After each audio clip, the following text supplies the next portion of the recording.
Good evening.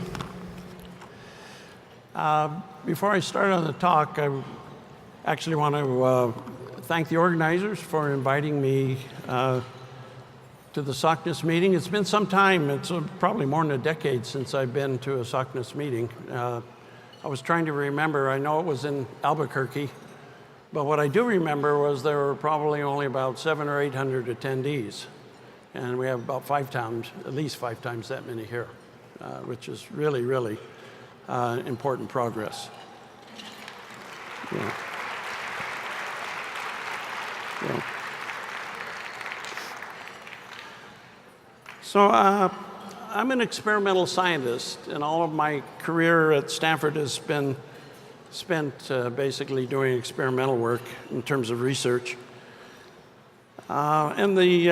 So the topic of innovation and creativity is actually a new topic for me. And this came about because I do a lot of work in China, and we get a lot of visitors from China at Stanford. And they were continually asking about Silicon Valley and how Silicon Valley became a center of innovation. And eventually I began to wonder about not only that, but I became interested in how highly successful people become that way.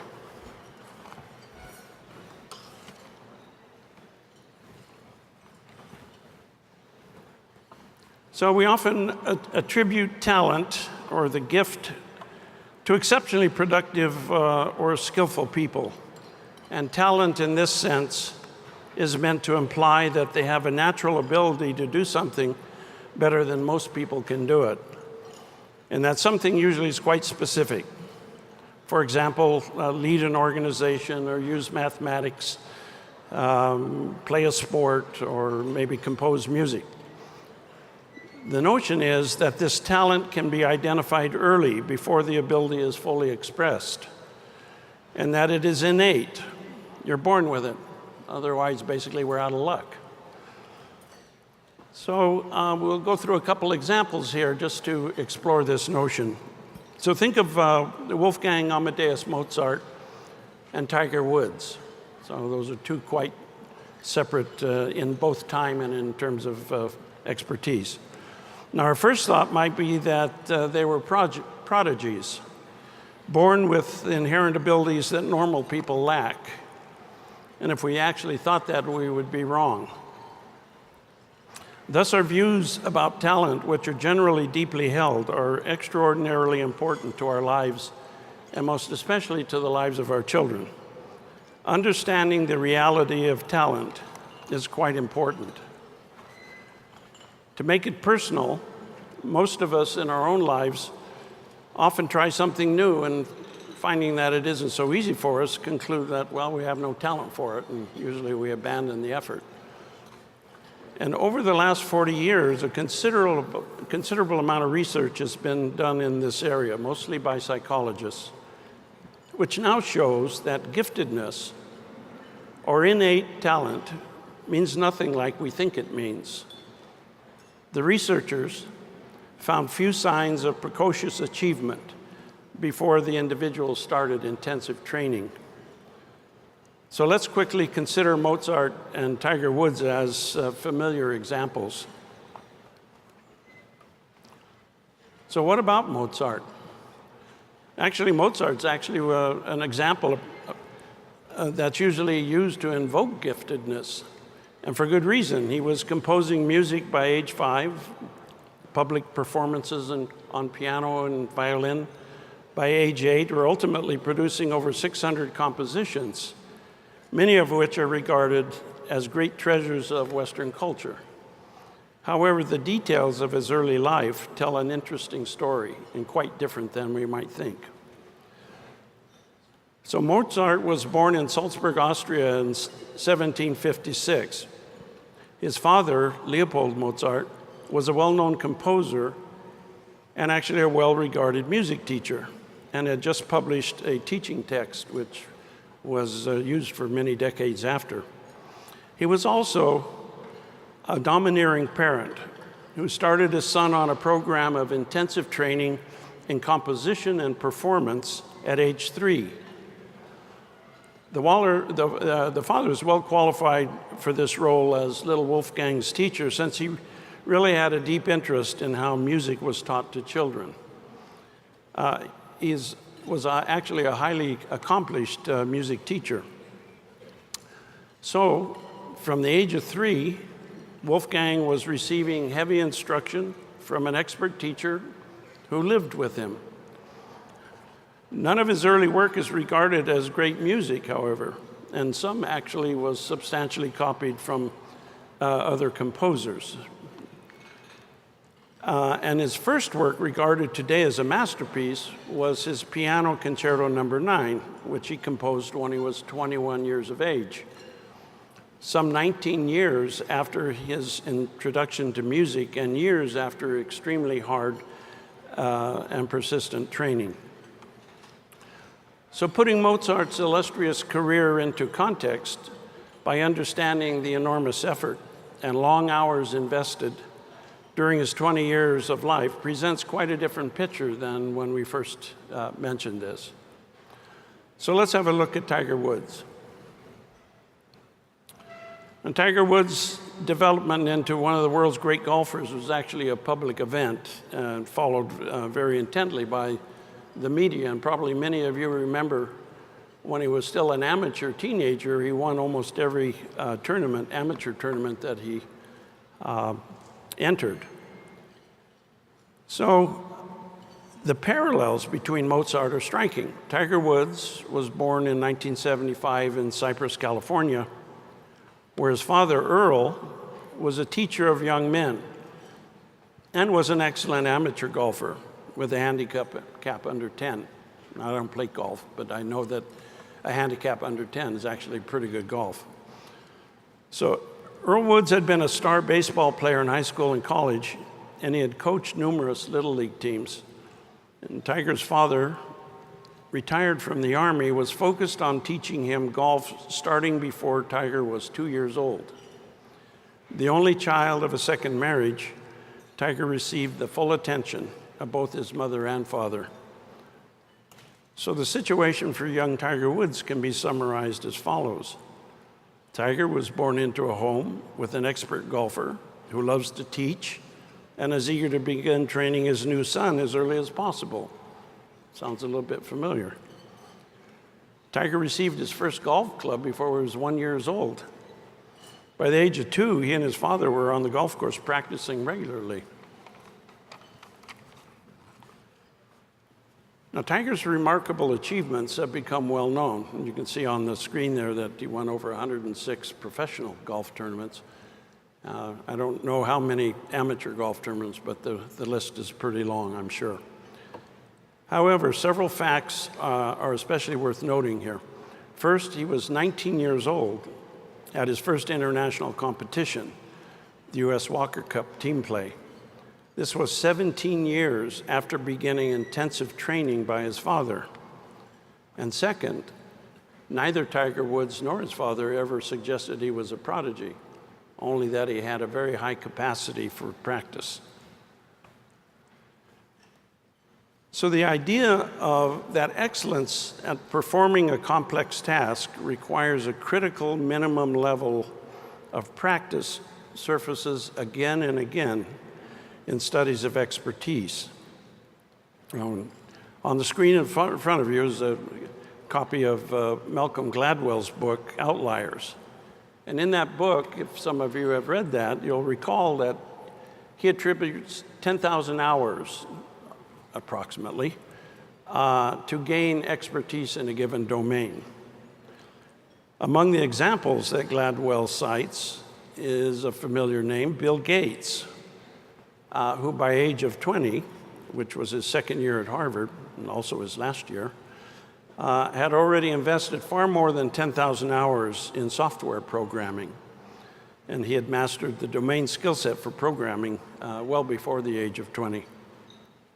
Now, there's nothing magical about the 10,000 hours. Rather, it represents a rough estimate of the enormous amount of time required to be at the top of your domain skill. And to put this into perspective, if you go back and estimate the amount of time that you invested doing your bachelor's degree, you should come up somewhere around 5,000 hours. So give or take a bit, you can see that 10,000 hours really represents an enormous investment of time. Now, what the experts in creativity tells us is that we need basically three things to begin to become more creative.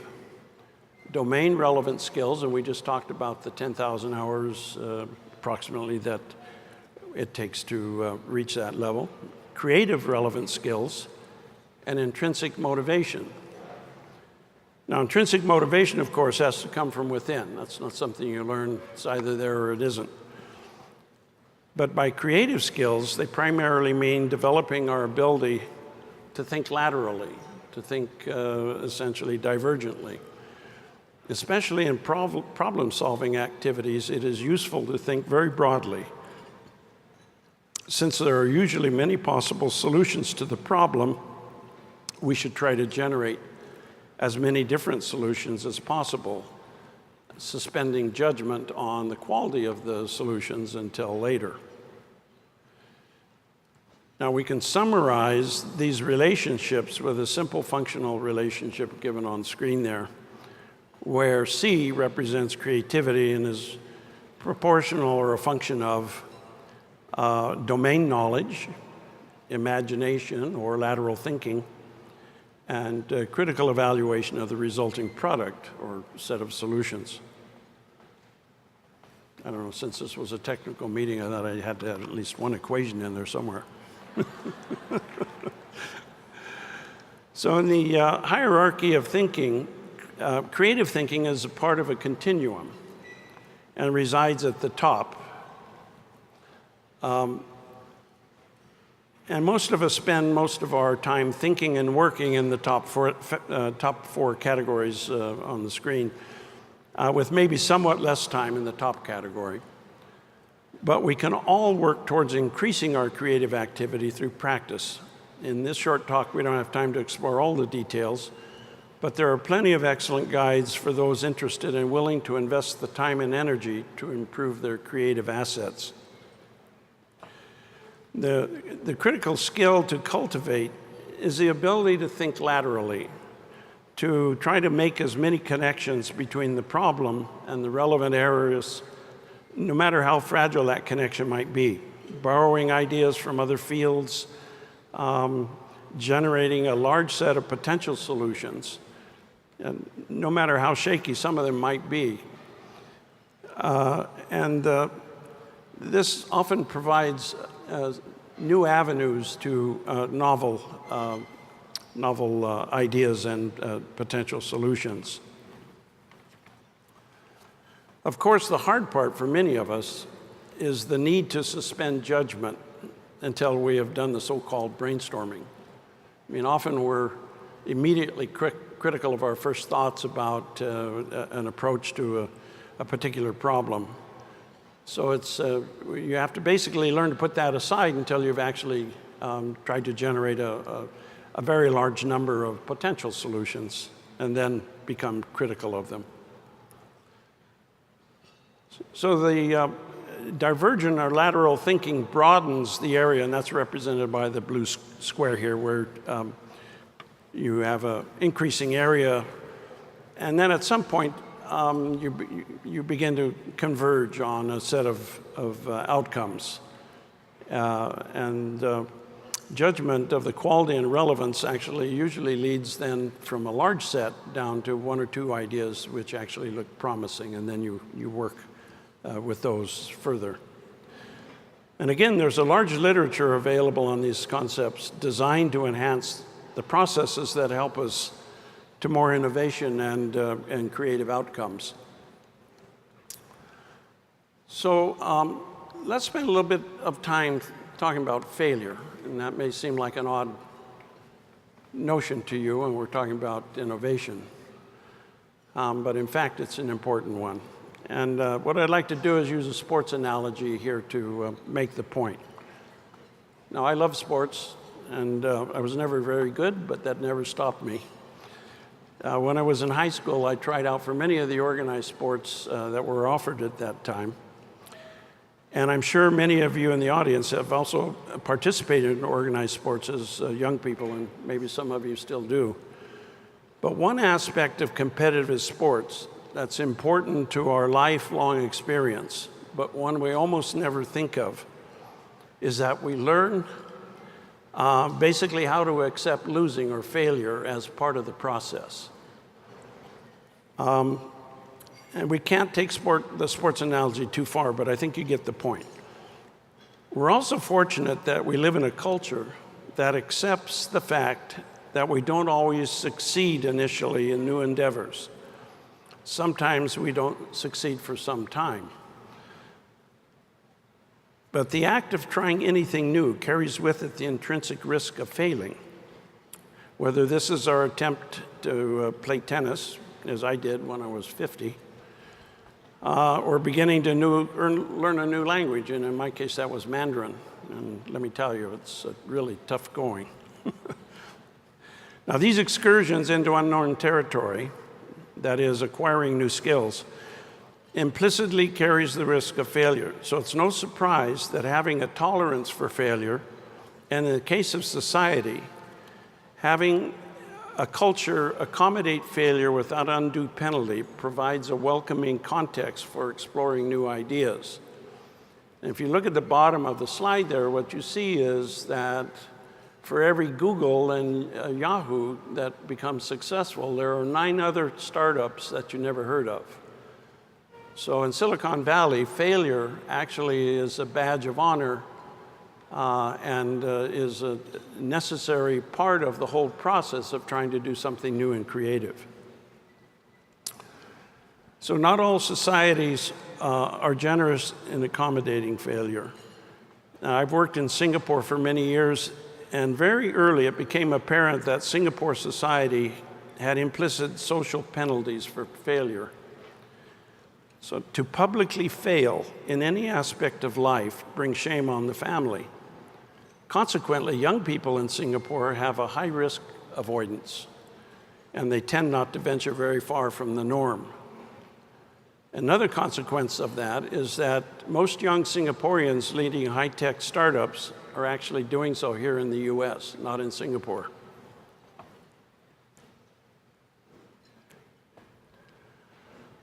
So let's explore a good example of someone who personally had a high tolerance for failure, and that was Thomas Edison. Now, with limited formal education, he actually was homeschooled through high school and never attended anything beyond high school. But he was an avid reader and continued self-education his whole life. As a self-employed inventor, Edison eventually gained over 1,000 patents for his work. Now, what you see on the screen now is actually the patent for from 1880 for the incandescent light bulb. And although he was known for many inventions, that's the one we, at least most of us, usually remember and think of. He also invented the movie camera, which most of us have not, usually not heard of that, but he also invented the phonograph, or the recording, sound recording machine. Now, all 3 of those inventions ended up creating global industries. But the original idea for the light bulb actually wasn't his, although he's the one that was successful, so we actually think that he invented it. What he understood was that in order for the light bulb to become a commercial success, you needed to have a filament, and that's the part that creates the light, that could last at least 1,000 hours. Otherwise, people wouldn't buy it. He and his co-workers spent several years, and with over 100 experiments that failed before they finally discovered the material that was eventually used, and that was a carbon filament. So his ability to accept failure as part of the process was really key to his experimental success. And this was especially important because much of his work at that time was actually trial and error, or as we used to say in my lab, cook and look. So the incandescent light bulb, with improvements, continued improvements over the last 100 years, actually lasted as the dominant source of indoor lighting in particular for over a century, until the invention of both the compact fluorescent and the LED. Now, we're well aware that we have occasionally a very innovative or disruptive kind of technology or idea, or maybe even an art form. But also innovation and creativity comes in incremental, small increments. And to demonstrate that fact, what I'd like to do is use two artists. Now, I'm obviously not an artist, but I think that the contrast in styles here will make the point. So Picasso, and we will compare Pablo Picasso with Norman Rockwell. And for those of you that know Norman Rockwell's work, they're about as far apart as you can imagine in terms of style. Now, Pablo Picasso was born in 1881 in Malaga, Spain, as the first child of José Ruiz, a painter, and believe it or not, a professor of art in Malaga. Now, Picasso showed a passion and skill for drawing at an early age after receiving formal art training from his father at age 7. That should sound familiar again. Now, at age 16, Picasso enrolled in the prestigious Academy of San Fernando in Madrid, where he also spent a lot of time at the Prado Museum studying the work of classic masters. Now, Picasso made his first trip to Paris in 1900, was the capital of the art world, in the Western art world anyway, where he would spend much of his adult life. And on the next slide, you can see an early work in his early career was more characterized as conventional representational, whereas in the middle of his career, he really pushed the boundaries of the art world. Essentially, he and Braque invented the development of the Cubist period, and that's represented on the next slide. So, in contrast to the very modern, innovative style of Picasso, the work of Norman Rockwell relied on attention to very high detail. And he produced very realistic representations. In fact, Rockwell was said to be unable to paint unless he actually had a physical model in front of him and actual objects that he needed to be able to allow him to do his work. And his paintings typically tell a story based on a situation being depicted. So in the next slide, you can see there's a young boy who's a little bit frustrated. He wants to go play baseball, and the optometrist seems very happy because he has a new customer for his glasses. So during the Second World War, Rockwell painted 4 Freedom series, which we don't show here. But anyway, that was inspired by a speech by President Roosevelt. That same year, a fire in his studio destroyed numerous paintings, but it more importantly destroyed all the costumes and props that he used for a lot of his paintings. And because the costume and props were irreplaceable, and because of his need for real objects to work from, the fire split his career into 2 parts, with the second part depicting modern characters and settings. And the 2 paintings I show here are from the second half of his career. Now, in this, the one that's in front of you now, notice the cluttered setting and the high level of detail. And yet you can sense the frustration of the young babysitter reading a manual on babysitting while the situation is totally out of control. His paintings portray the emotions very well, and the details are important to the story being told. So his style is more adaptive, dependent on getting the small details right. So in contrast, between Rockwell and Picasso is actually quite stark in terms of their styles and the type of artwork that they produced. But I think we'd all consider that, in fact, they were both creative, but in quite different ways.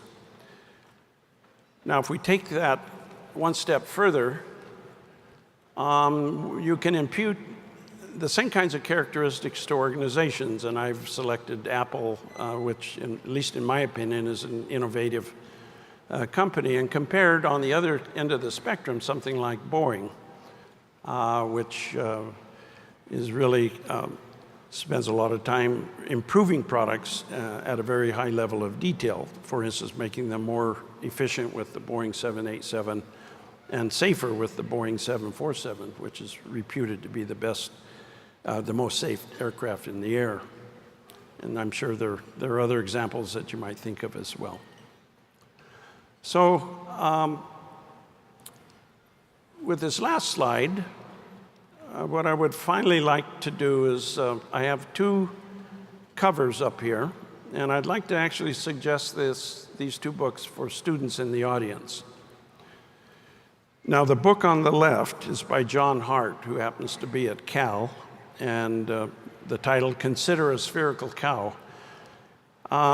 It really provides a useful guide to broaden your thinking and problem solving, and he uses very clever examples, which are both informative and entertaining, but it really stretches your mind, and I think it's something that students, and for that matter even postdocs, might have a look at. The second book on the right is by Jim Adams, who happens to be at Stanford, but it's along the same lines and uses somewhat provocative examples that really stretch the mind. In Conceptual Blockbusting, Adam guides you through many examples chosen to allow more traditional solutions to come to mind for the problems that are posed, and then basically subsequently shows you how you could develop novel, surprising solutions for the same problem by essentially using lateral thinking. So with that, I would like to conclude, and thank you very much for your attention.